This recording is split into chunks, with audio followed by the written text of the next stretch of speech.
Êtes-vous un homme sigma? En tant qu'homme, vous pouvez vous sentir mécontent de vos options au sein de la hiérarchie sociale masculine. Votre dégoût pour le système et votre sens de l'altérité peuvent signifier que vous possédez des traits masculins sigma.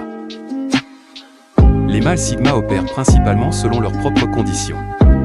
Ils ne sont pas en dessous des mâles alpha. En fait, les mâles sigma peuvent détenir un statut équivalent à celui de l'alpha tout en bénéficiant d'une plus grande liberté et d'une connexion avec leur vrai soi. Alors, qu'est-ce qu'un mâle sigma? Vous connaissez peut-être la hiérarchie sociale masculine classique qui place les alphas au sommet. Les mâles bêta occupent la prochaine étape, suivis des mâles delta, des mâles gamma et des mâles oméga. Le mâle sigma ne rentre pas du tout. Un homme sigma ne mène pas et ne suit pas. Il ne ressent aucune envie irrépressible d'être le patron ou de se contenter des bribes de statut potentiellement disponibles pour les suiveurs. Les sigmas peuvent avoir un statut égal aux alphas car ils attirent aussi fréquemment des partenaires sexuels et intriguent généralement les gens. De plus, le mâle sigma ne nécessite pas la validation offerte par une position hiérarchique. Son charisme découle de sa volonté d'écouter les autres, de son manque de besoins émotionnels et de son aura séduisante de mystère. Quelle est la différence entre le mâle alpha et le mâle sigma?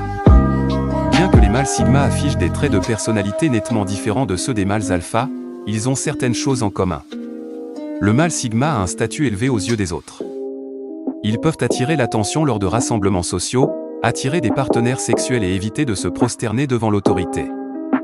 Les similitudes entre le mâle sigma et le mâle alpha incluent forte confiance en soi, charismatique, attirant pour les autres, capable de diriger.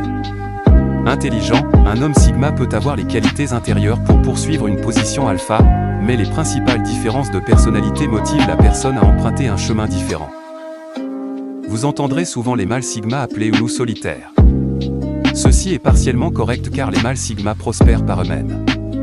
Ils n'ont pas besoin du renforcement social constant qui définit l'existence d'un mâle alpha.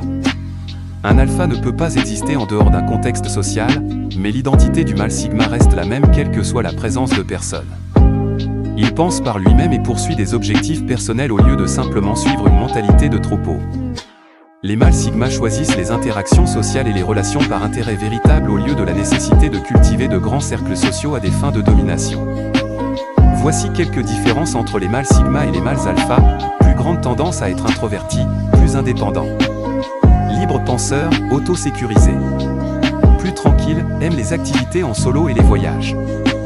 La recherche de nouvelles connaissances, de meilleures capacités d'écoute. Sélection rigoureuse des amitiés, utilisation stratégique d'interactions sociales limitées. Dites-nous dans les commentaires si vous vous identifiez aux hommes sigma. Sur ce.